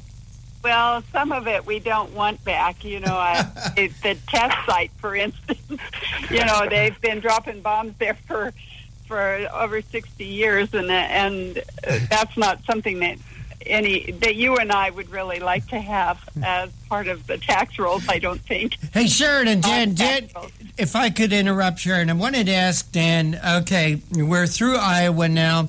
How do you rate these, in the 2 minutes, if we can do this, Dan, that we have left, how do you rate these candidates that are running for president on energy? How are you rating them, Dan? Well, you know, listen, on the Republican side, there's a lot of standout. And some of them, because there's a lot of issues covered in energy, let me just say, they're all better than the one we have in the White House or anybody on the other side at this point, on the Republican side. And depending on what issue it is, some of them... Well, let's take ethanol, since we're talking about it. Well, ethanol, Senator Cruz is the only one who took a strong stand against ethanol and sort of, took the slings and arrows as a result of it. But he's the only one who came out and who the governor specifically targeted. Don't vote for him because he opposes the ethanol mandate, that sort of thing. If I'm not mistaken, I think Marco Rubio, most of them were hiding their heads because... Well, that's what they usually do. It seems like once they cross that border into Iowa, they always become pro-ethanol, at least for a week or two. Then when they're out, they tend to change their minds. Hey, Dan, you were talking about... we were talking earlier about energy. I can remember being at a John McCain political event in 2008, trying to get a question answered, couldn't, so at the end of it, screaming as loud as I could, as far away from John McCain as I could safely get, so the Secret Service didn't attack me, and screaming at the top of my lungs, drill here, drill now, drill here, drill now. I guess I was right. Well, good job. Good job. Because it came to pass. I mean, the truth of the matter, and listen, this is the saving grace. Again, 89% increase where the government couldn't say no, 10% decrease where the government had to make the decision. Where we'd be. We'd be paying $5 plus a gallon if it were up to the Washington, D.C. Yeah, I like my $1.80. I'd like my $1.53 today. Hey, Dan Kish, got to run. Institute for Energy Research, give out websites how they can follow you. InstituteForEnergyResearch.org. Dan Kish, Senior Vice President for Policy at the Institute for Energy Research. Thank you so much for joining us. Thank you so much. With you, Dan. And we are going to take a break. You're listening to Conservative Commandos with Sharon Angle and Rick Trader, coming to you from the studios of the Conservative Commandos Radio Network at WNJC, 1360 in Philly, around the world on the internet with American Patriots Broadcasting, TalkStream Live, SHR Media, K98 Talk, iHeartRadio, AM FM 24/7. Don't go away. On the other side, we're going to be speaking with our very good friend Art Harmon. Going to recap Iowa and talk a little about what's going to go on in New Hampshire. Be right back.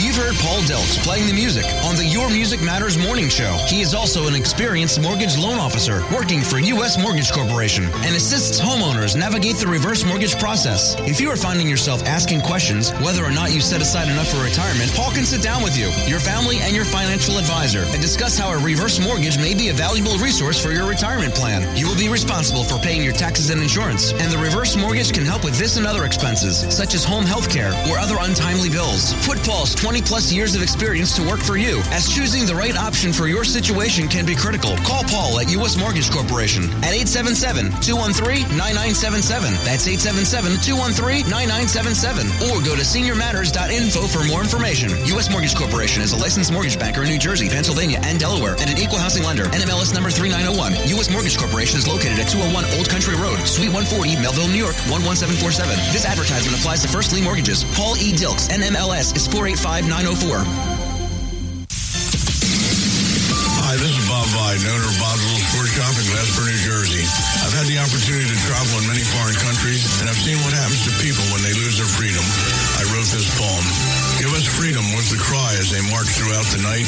At Concord Bridge in Trenton, for freedom they would fight. To build a nation that would last with peace and liberty, it is a job that's never done if we are to be free.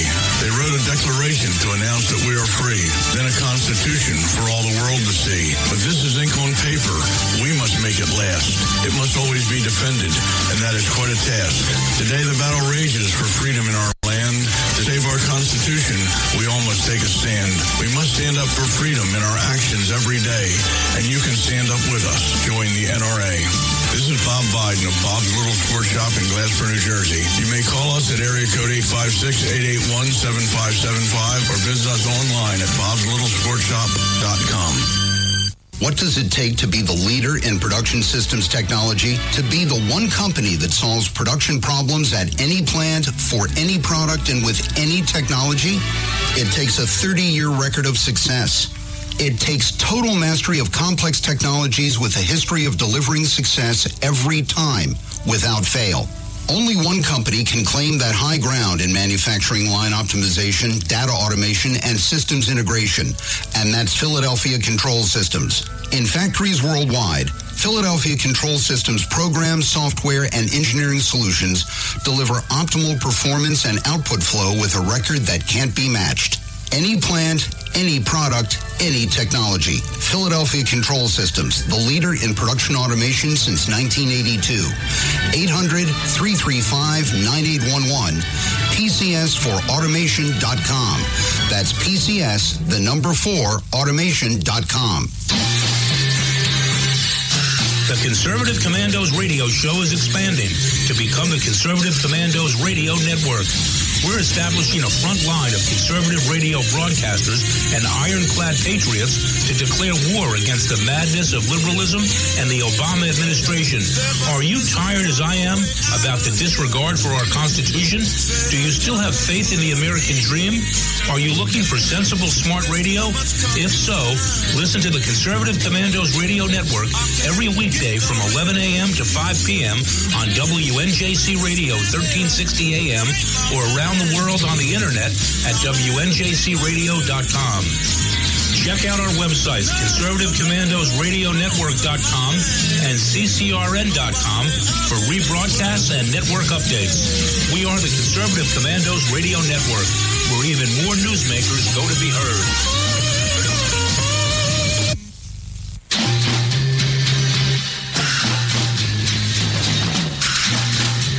From the East Coast to the West Coast and around the world on the internet, we're coming to you live from the CCRS studios, WNJC 1360. This is the Conservative Commandos radio show with your host, Rick Trader. The Conservative Commandos radio show, where the newsmakers go to be heard. Businessman there, drink my wine.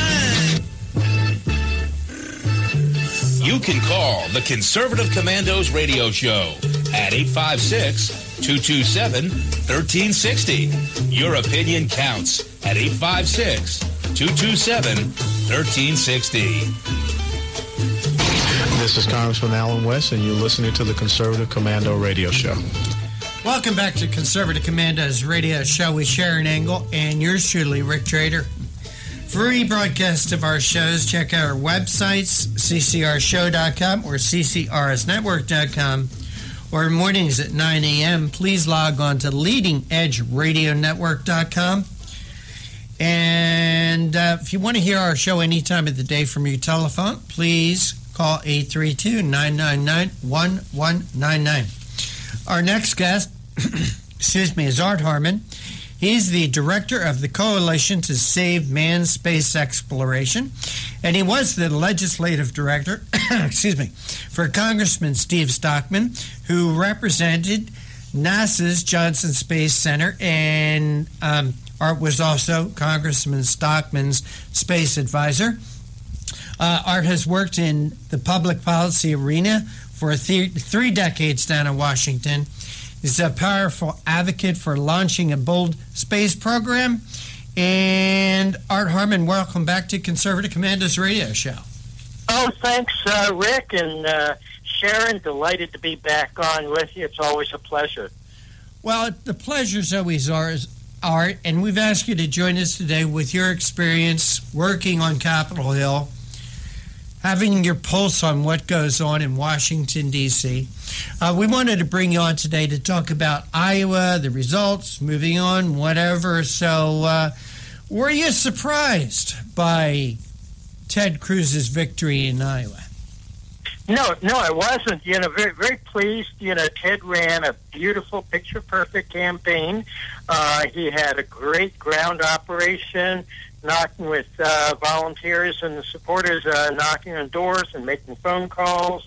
They did all the right things, and they proved to Iowa residents that the messages of his campaign and the man himself is, are worth supporting, and that paid off with the, absolute number one vote, defeating even the expected front runner of Donald Trump. Right.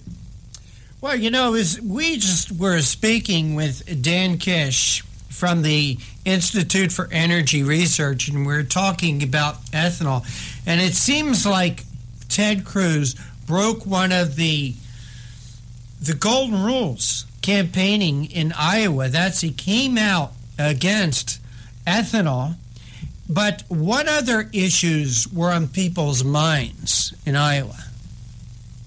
Well, ethanol is actually a very good issue that shows the heart of who Ted Cruz is, because when you go to Iowa and you say, no, we shouldn't have, subsidies for ethanol, and, and of course anybody who knows their sort of green carbon science knows that you actually consume far more carbon footprint making ethanol than you do gasoline.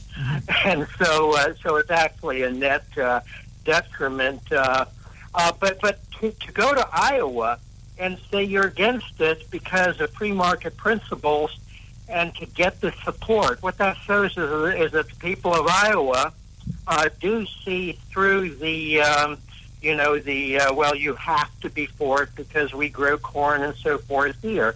No, it's like they want good, honest, free market government. So kudos to him for taking that on. But what else were they looking at? Well, number one issue in this entire campaign has been, from the start, amnesty. And by a 2/3 majority, the voters of Iowa rejected the amnesty siren song and voted for candidates opposed to amnesty. 54% of the voters said no to amnesty. And my bet is that most of those that voted for Rubio and Bush and so forth were not voting for them based on support for amnesty, but on other issues or their general preference for the person's message, style, and so forth. So it was very heartening to see that when the actual, when we stopped taking the surveys and the polls, we've heard endlessly. Right. And the first people went in and cast their votes. Again, 2/3 of the population of Iowa said no to amnesty. Art, while you were working in Congressman Steve Stockman's office, I know you and the congressman did a lot to stop amnesty. Could you talk somewhat about that? Well, we did, because, and this was the time, 2013, the Gang of Eight amnesty bill passes the Senate, eight referring to the eight Republicans, including Rubio. And so we were able to kill that bill. It passed the Senate. And the fear was that that Boehner would take the bill and he would do what's called a conference committee and conference that with some, pro-border security bill, like, build another few miles of fence or something. Right. And substitute the language in that for the Senate amnesty bill, and then have all the Democrats and a handful of Republicans pass it and put Obama's number one accomplishment, on his desk as a trophy. But, one night I was thinking, how the heck can we defeat this bill? How can we block it? And so it's like, oh, wait, that bill violates what's called the origination clause in the Constitution. Mm-hmm. And what that says is that all bills containing revenue must originate in the House of Representatives. Right. Well, the Gang of Eight, they started the bill, and then they passed it and sent it to. We're going to send it to the House, and guess what? It's full of. Well, it's just too bad you and Congressman Stockman weren't in Washington when you're doing the same thing with Obamacare, because again, you're right, Art. Bills that involve taxes must, according to our Constitution, those kinds of bills must originate in the House of Representatives, where Obamacare was originated in the Senate. So I don't understand what Washington don't understand about our Constitution. You're absolutely right. You know, in the Obamacare thing, they did some little parliamentary tricks to sort of pretend it was a House bill, sort of after the fact. They sort of substituted language in a House bill, and then voted on that, and then sent it back to the Senate. So they technically complied with the Constitution, but it was very close.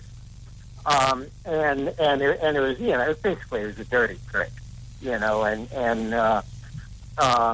so, you know, if we'd been there, I'm sure we would have had a chance to do some good parliamentary procedures on Obamacare, but did kill the amnesty bill, and that, you know, this really is a Republican and a conservative issue. Protect our borders, just like we protect, you know, our entire nation with our military, and to leave our borders open. When, you know, we see what's happening in... the only country in the world that lets people in like that. It's unbelievable. Hey, Art, we got to take a break. Can you hold for us, for 2 minutes, please? All right, you are listening to Conservative Commandos with Sharon Engel and Rick Trader, coming to you from the studios of the Conservative Commandos Radio Network at WNJC 1360 in Philly and around the world on the internet with American Patriots Broadcasting, TalkStream Live, SHR Media, K98 Talk, iHeartRadio, AM, FM 24/7. Our guest is Art Harmon, former Legislative Director for Congressman Steve Stockman. We're talking about the Iowa caucuses, what's coming and what's coming up in New Hampshire. Be right back. They say I'm nasty, but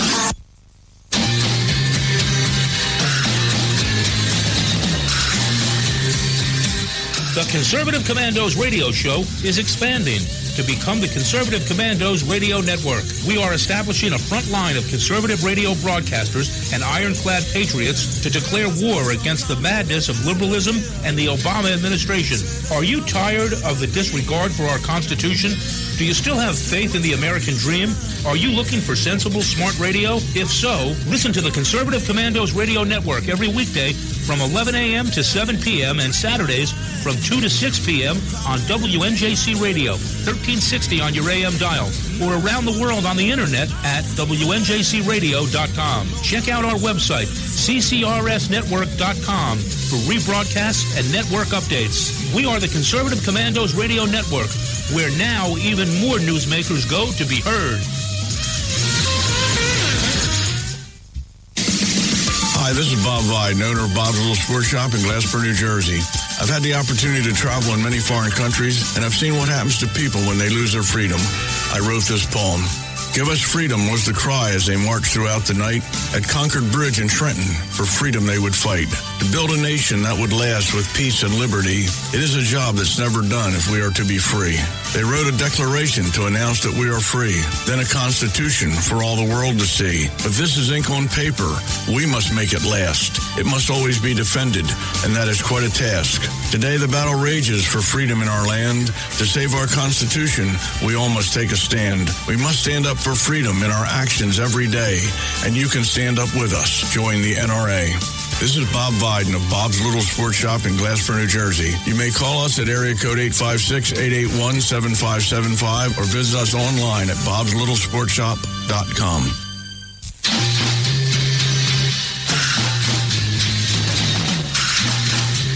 From the East Coast to the West Coast and around the world on the Internet, we're coming to you live from the CCRS studios. WNJC 1360.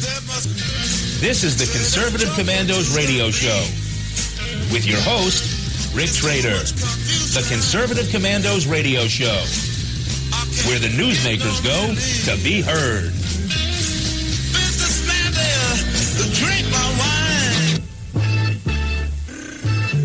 You can call the Conservative Commandos radio show at 856-227-1360. Your opinion counts at 856-227-1360. This is Congressman Alan West, and you're listening to the Conservative Commando radio show.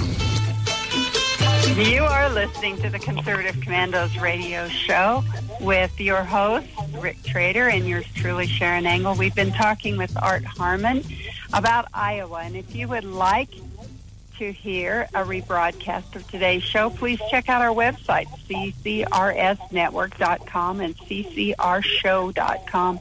Or mornings at 9 a.m., you can log on to leadingedgeradionetwork.com. At 1 p.m., log on to roarradio.net. At 9 p.m., log on to highplainsdailynews.com. And now you can listen to Conservative Commandos from any phone by calling 832-999-1199. Welcome back, Art. Thanks for staying through the break with us. Oh, thanks, Sharon. Always a pleasure. Oh, it's my pleasure to be talking with you and to be talking about one of our favorite subjects here on Conservative Commandos, which is the Constitution. And you actually piqued my interest. You actually piqued my interest when we started talking about what happened in Iowa and how Ted Cruz was able to criticize the ethanol subsidies and actually bring Iowans to the table, if you will, to say, you're right, Ted, we don't need government subsidies. In fact, that we don't see that in the Constitution. But you said that this was not just a vote of Iowans about that. It was also a vote of Iowans about amnesty. Talk a little bit more about how amnesty is playing a role. We know that this is what just boosted Trump right into the national spotlight. This is what brought his candidacy right into the forefront and is probably keeping it alive there today, is this angst that the American people have over our open borders. That is so true, and angst is the perfect word. The American people are tired of having amnesty forced down our throat, open borders, all the things that Trump has been talking about. Making America great again, that really should be the platform of every Republican candidate, because we've seen with our eyes over 8 years what the president has done to this great country, to our relations with our allies, and helping our enemies in Iran and Cuba and so forth. And so we do need to throw a big, huge switch and undo so much that's been done and get our country back on the right track, show our friends and allies that we're there with them, and tell our enemies, watch out. So what we saw then in Iowa was that Cruz, who is very much a secure the borders guy, and Trump, who launched his campaign on secure the borders first, and then we get this wild card, Rubio, at the bottom of that trio, coming in a real close second to Trump, but he's part of that Gang of Eight. How do you reconcile the results in Iowa and what we know is as you said, a vote for against amnesty?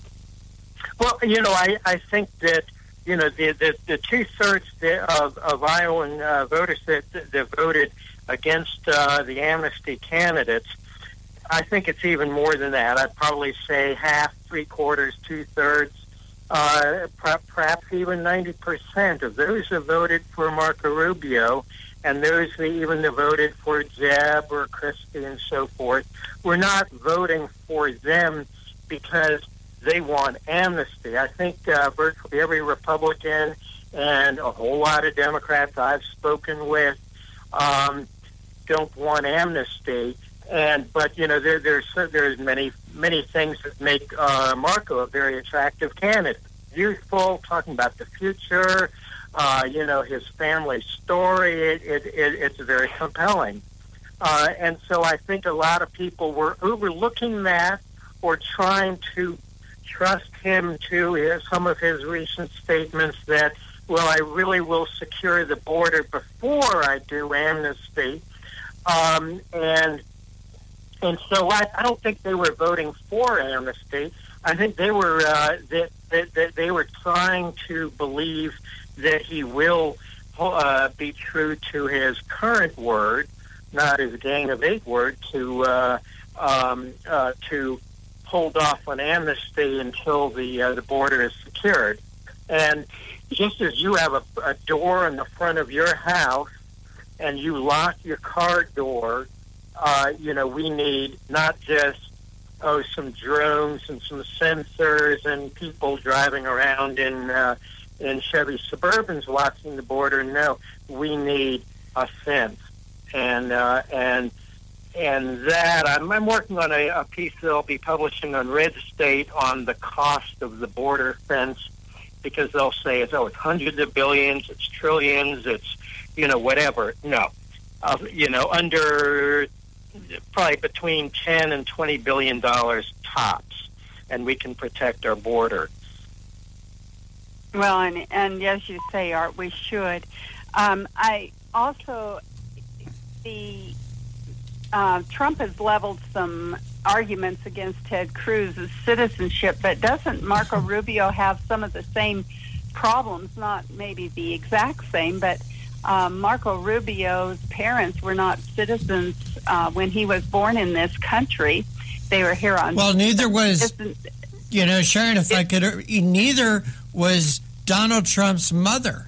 Donald Trump's mother was not a citizen when Donald was born. Right. But the idea that two parents are not citizens, that's one of those things that's gone to the U.S. Supreme Court, or is they're trying to get into the Supreme Court to discuss when you're born in this country but your parents aren't citizens. Are you a citizen then, or are you an anchor baby, somebody that is born here precisely to be able to get your parents' citizenship? What do you say about that as a constitutionalist, Art? I know that's kind of opening up a bucket of worms there. Especially with 2 minutes left in the show. It won't be on my level of expertise, but I'm hoping we'll hear from some good constitutional experts on the conservative side on that. It starts to get a bit of a mudslinging match when you've got three candidates trading charges and each saying, I am, but you're not. So I'd say that's one thing I'm not an expert on. So we're not going to hear what Art Harmon thinks about that subject. Hey, Art, Sharon, if I could interject here. Art, what do you see moving ahead now to New Hampshire? What do you think that's going to look like a week from today? Well, I think we'll see something very similar. That it may be a little reversed around. That Trump is, at least in the polls and surveys, he's got a commanding lead. But I think the result will be essentially the same. That it'll probably be Trump, Cruz, Rubio, but again, we'll see essentially 2/3 of the electorate saying No, we don't want amnesty. We don't want it in Iowa. We don't want it in New Hampshire. Well, Sharon, I want to get your opinion on this too. I think that's where Donald Trump kind of like captured this. He was, give him credit, and I'll give him credit. He was the first one to boldly come out and say, "Hey, no amnesty, no immigrants coming here. Let's shut down our borders." And as many liberal things that Donald Trump has done and said in the past, that, in my opinion, is the one and only conservative part of Donald Trump that I've seen, and that's what's really propelled him in this race. Sharon, do you see that as the same way? Well, that's what Art and I both agree with you, that's what brought him to the national forefront as a candidate. Yeah. Art Harmon. And that's taking a sharper, even sharper focus with the refugee crisis, where we don't have adequate screening of refugees. We see it in Europe, where borders have ceased to exist, and that's just a few years ahead of us. All you need is a country in Central America to collapse. Maybe Mexico to the drug lords, and then we will have, tens of millions of refugees coming across an open border, totally unscreened, including, of course, lots of people who just want to escape the violence, but also many criminals, drug dealers, terrorists, rapists, murderers, and so forth. Yeah, let's leave it on a good note. How about that? Hey, Art Harmon, I want to thank you so much for joining us today. Please tell our listeners how they could follow your work. Oh, my gosh, always a pleasure to be on with both of you. And I publish on Red State. I've got a couple of pieces that I'm working on, so check out redstate.com and search for Art Harmon, and look forward to hearing from you. Look forward to having you back in the studio, Art, sometime. Oh, always. Oh, gosh. I so enjoyed the studio. Art Harmon, thank you so much for joining us. Take care. God bless. Yeah, bless you. Sharon Agel, I want to thank you for sitting in today as my co-host. I also want to thank our guest, Mario Lewis, Dan Kish, our most recent guest, Art Harmon. Want to thank Mr. John Forsyth Jr. for working the boards. But for right now, we're out of time. We got to run. We got to go. Take care. God bless. We'll see you tomorrow on the radio.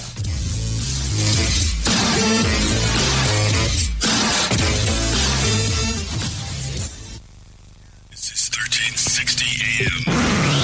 WNJC. Washington Township, Philadelphia. Philadelphia's Renaissance radio station. Brought to you from Forsyth Broadcasting. Or listen to us at WNJCradio.com.